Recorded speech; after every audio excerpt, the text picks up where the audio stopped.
Animals on the move. Leaving home. On a warm summer day, a tiny striped fish wiggles out of the gravel of a riverbed in Northern California.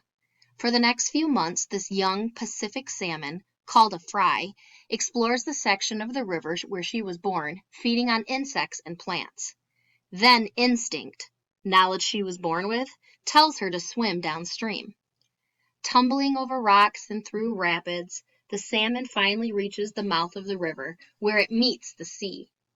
Salt water and fresh water mix, and the salmon spends a few weeks feeding on small shellfish as she doubles in size, loses her stripes, and turns a shining silver. Then the young salmon travels out to sea, swimming for thousands of miles into the ocean. In a few years, she will find her way back across the ocean and up the river to the exact section where she was born. How can she do this? Animals have 5 senses, just as people do: sight, hearing, touch, taste, and smell. To navigate, they use these senses and other abilities that people don't have, such as echolocation, in ways that scientists are still trying to understand. Elephant talk. Elephants trumpet when they are excited or alarmed. Mother elephants hum to their newborn babies. But people who study elephants have noticed something odd. A herd might be grazing peacefully in the African grasslands. Suddenly, they all lift their heads, flap their ears, and begin to walk together in the same direction. They may walk for miles and then meet another herd.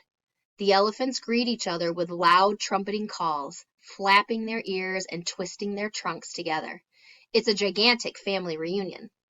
How did they find each other? The elephants didn't see each other. If the wind was not blowing the right way, their senses of smell didn't help them. Scientists were puzzled. Dr. Katie Payne solved the puzzle when she recorded elephant sounds at a slow speed. She listened to the tapes at normal speed and heard elephant sounds no human had ever heard before. They were deep rumbles, too low for our ears to hear, but elephants could hear them from miles away. Scientists called this infrasound. Sound moves in waves through the air. Low sounds, like the elephant's rumbles, move in long waves that can travel many miles. So elephants rumble back and forth to find each other. Why bats squeak. Bats also make sounds that humans cannot hear, but these sounds are not rumbles. They are high-pitched squeaks. Bats use these squeaks and their excellent hearing to find their way in the dark. They do so through echolocation, using echoes to locate something. If you make a loud sound in a large, empty room, you will hear that sound come back to you as an echo. Echoes are created when sound waves move through the air, hit something, and bounce back. All sound moves in this way, bouncing back if they hit a solid object, but human hearing is not good enough to hear most echoes. Bats, however, do hear these echoes. Bats make their squeaking sound as they fly through the dark in search of food. The squeaks bounce off trees, houses, and other objects. This is useful in finding prey because echoes even bounce off insects.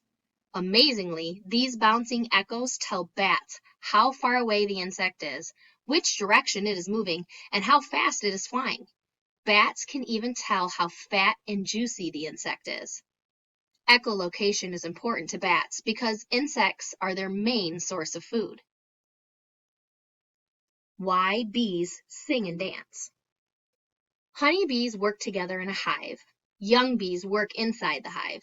Older bees go outside to gather pollen and nectar from flowers to make honey. At first, they make dozens of short flights to learn the lay of the land. Next, they learn the direction the sun appears to move. Finally, they fly as far as 3 miles from their hive to gather pollen. Bees use their senses of smell as well as eyesight to find flowers. They use the sun to find their way home. On cloudy days, they look for landmarks they have learned. Back at the hive, they offer nectar they found to the other bees. Then the bees dance. Sometimes they move in circles. At other times, they zigzag or waggle.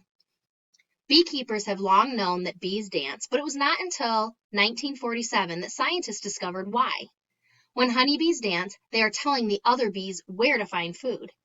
Researchers also discovered that the sounds bees make while dancing give information about finding flowers.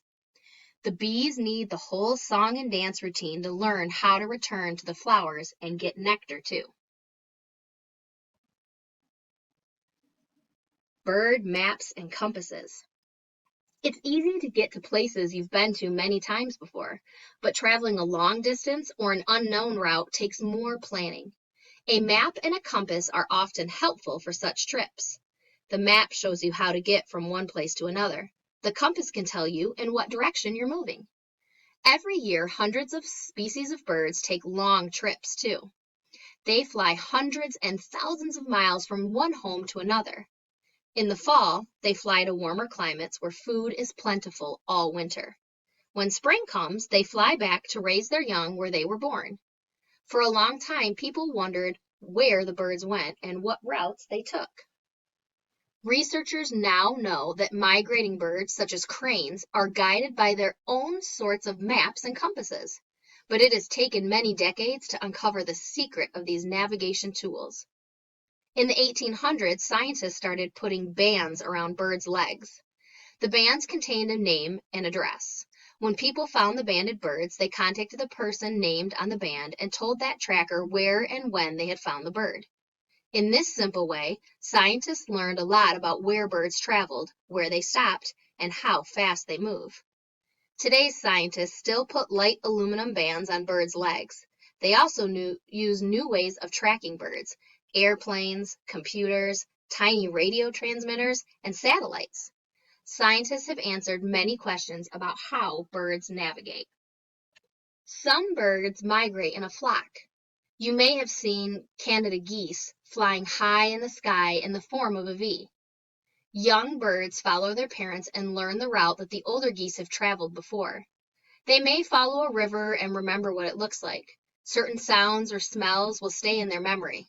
Also, like captains on sailing ships long ago, birds use the position of the sun and stars as a compass to find their way. Birds and many other animals also use Earth's magnetic field to navigate. Chemicals in these animals' brains allow them to sense the magnetic field and travel in the right direction. But scientists are still searching how this happens. They think some birds may actually be able to see Earth's magnetic field. Returning home.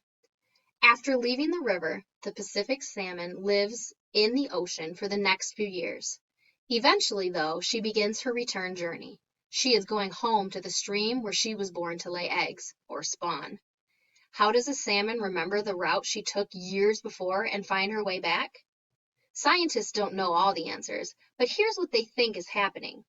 A Pacific salmon feels the temperature of the water and the ocean currents. She tastes how the saltiness of the water changes in different places. She sees the location of the sun and the star patterns at night. Like a migrating bird, she can sense the Earth's magnetic field to find her way.